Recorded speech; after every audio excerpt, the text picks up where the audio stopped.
নমস্কার, আশা করি সবাই ভালো আছেন। বেঙ্গলি মম পিয়াস ভিডিও ডায়েরির নতুন একটি ব্লগে সকলকে জানাই অনেক অনেক স্বাগত। এই ভিডিওটা দীপাবলির দিনে তোলা। সেই দিনের ব্লগ অনেকটা দেরিতে আসছে বলে আমি ক্ষমা প্রার্থী।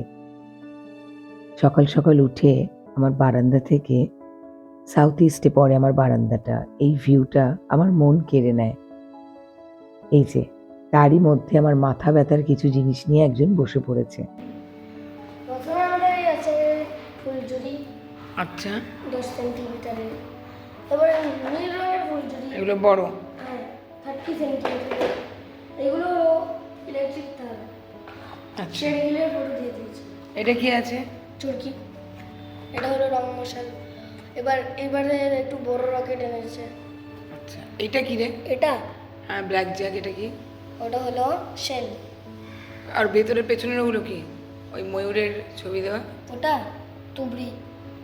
সকাল থেকে উঠে ওর জিনিসপত্রগুলো মন দিয়ে না দেখা পর্যন্ত ওর শান্তি নেই। তারপর শুরু করে দিলাম ঠাকুরের জন্য আনা যে ব্যবস্থাটা করা হবে সেই সদাপাতিগুলো দিয়ে রান্নাবাটি। আমি এখানে এসে যে কাজের একজন দিদিকে পেয়েছি সাথে, সে ভোরবেলা এসে সবজিগুলো আমায় কাটায় একটু সাহায্য করে দিয়ে গেছে। তারপরে আমি শুরু করে দিলাম এক এক করে রান্না করতে। প্রথমে 5 রকম ভাজা করে নিচ্ছি, তারপরে করব খিচুড়ি, সবজি আর পায়েস, সাথে চাটনি। ভাজাটা রেডি। প্রত্যেকটার আমি কিন্তু আলাদা আলাদা করে আর পুরো রেসিপিগুলোর ভিডিও করে রাখিনি, তাহলে ব্লগটা প্রায় সারাদিনের ভিডিওয়ে মিনিমাম 1 ঘন্টা হয়ে যেত। চাটনিটা বসিয়ে দিলাম, তারপরে শুরু হবে খিচুড়ি।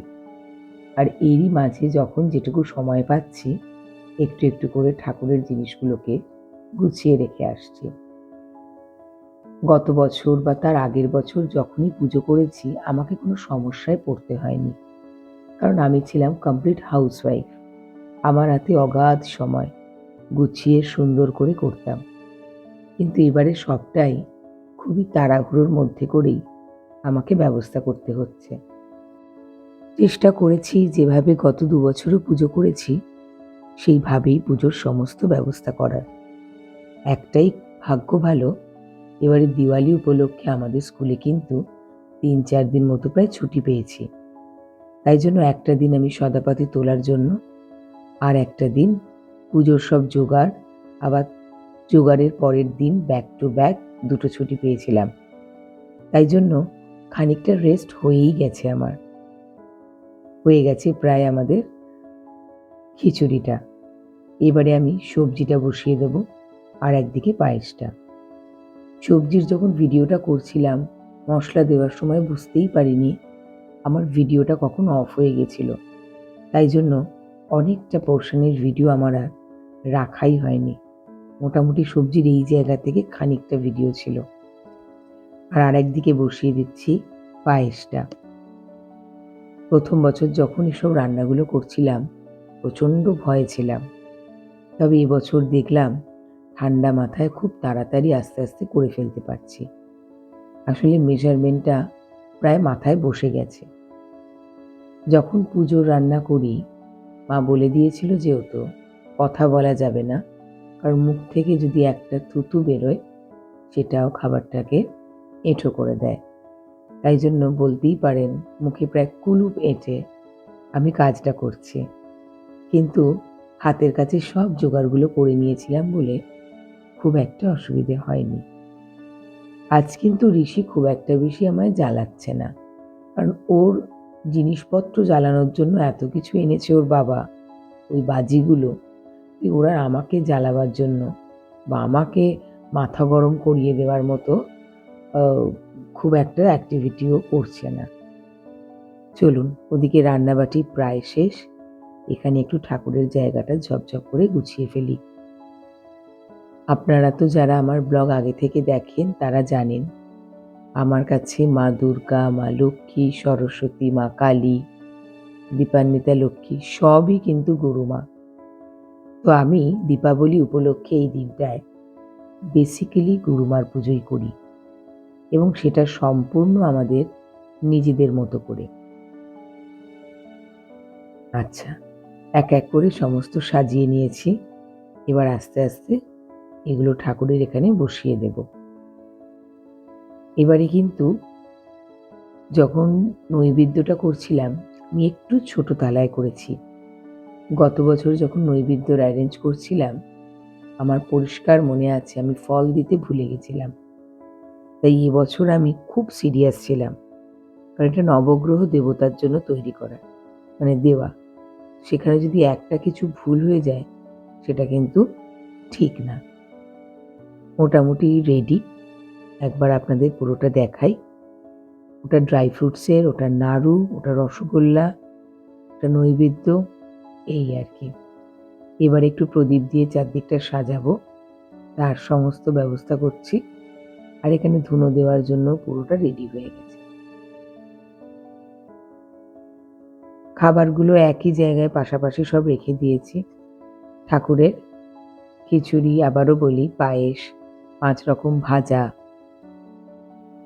চাটনি, একটু টক দইও আনিয়েছিলাম।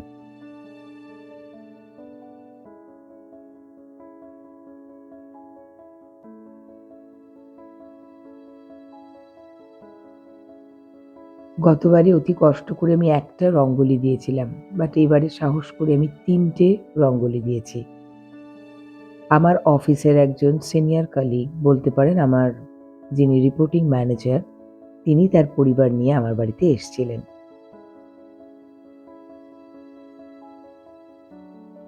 আর একবার ইচ্ছে আছে আপনাদেরকে দেখাই ঘুরে আমাদের বাড়িটা আমরা কিভাবে সাজিয়েছি। এরই মধ্যে একটা কথা বলি, যেটা বলা একদম ভুলে গেছিলাম। অরুণাচল যাওয়ার ঠিক আগেই আমরা সেম বিল্ডিংয়েরই গ্রাউন্ড ফ্লোর থেকে ফার্স্ট ফ্লোরে শিফট করেছিলাম। ফার্স্ট ফ্লোরটা একটু বড়। প্রথমে যখন আমরা এখানে আসি তখন পাইনি, তখন এটা অ্যাভেলেবেল ছিল না। দ্য মোমেন্ট এটা অ্যাভেলেবেল হয়, আমরা একটু শিফট করে যাই। একটু বড় জায়গা হলে কাজকর্মগুলো করতেও সুবিধে হয়। এই যে এইভাবে আমরা সাজিয়েছিলাম আমাদের ঠাকুরের জায়গাটা। আর এই টুকটাক দিওয়ালি উপলক্ষে চারিদিকে সামান্য একটু প্রদীপ দিয়ে বা মোমবাতি দিয়ে সাজানোর চেষ্টা আর কি।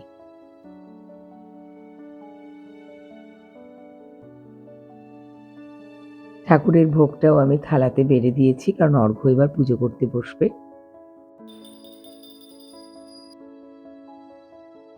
देव महेश्वरः गुरु साक्षात् परब्रह्म तस्मै श्री गुरवे नमः।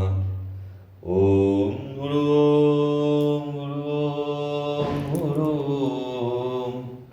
हरि ओम हरि ओम हरि ओम। हरे कृष्णा कृष्णा कृष्णा हरे हरे हरे राम हरे राम राम राम हरे हरे।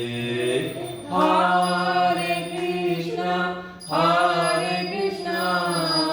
कृष्णा कृष्णा हरे हरे हरे राम हरे राम राम राम हरे हरे। हरे कृष्णा कृष्णा कृष्णा हरे हरे हरे राम हरे राम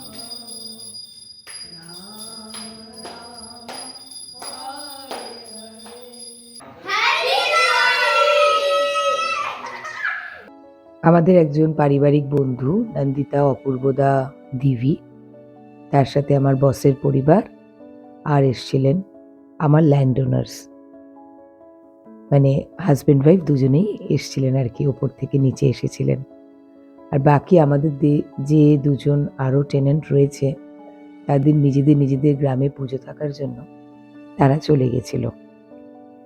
তারপর বহু প্রতীক্ষার অবসান, কোনো ক্রমে পুজোটা শেষ করার পরেই সব কটা মিলে নিচে এসেছে বাজি পোড়াবে বলে। আমার এগুলোই ভীষণ ভয়। আমার কাছে বাজি দেখাটা দূর থেকেই যথেষ্ট সুন্দর লাগে, কিন্তু বাচ্চাগুলোর আর সাথে বাচ্চাদের বাবাগুলোর কি এক্সাইটমেন্ট বাজি পোড়ানোর। ছোট ছোট বাচ্চাদের হাতে যখন এই আগুনের জিনিসপত্রগুলো থাকে আর যতক্ষণ সেটা সম্পূর্ণ না হয়, আমার একটা কিন্তু চাপা টেনশন চলে। যাকগে, সমস্ত বাজি পোড়ানোগুলো খুব সুন্দরভাবে হয়ে গেছিল। আমার আর খুব একটা ভয় থাকেনি। আর আমিও যতটা পেরেছি ঠিকঠাক করে কিছু ক্যামেরাবন্দি করতে পেরেছি। চলুন তাহলে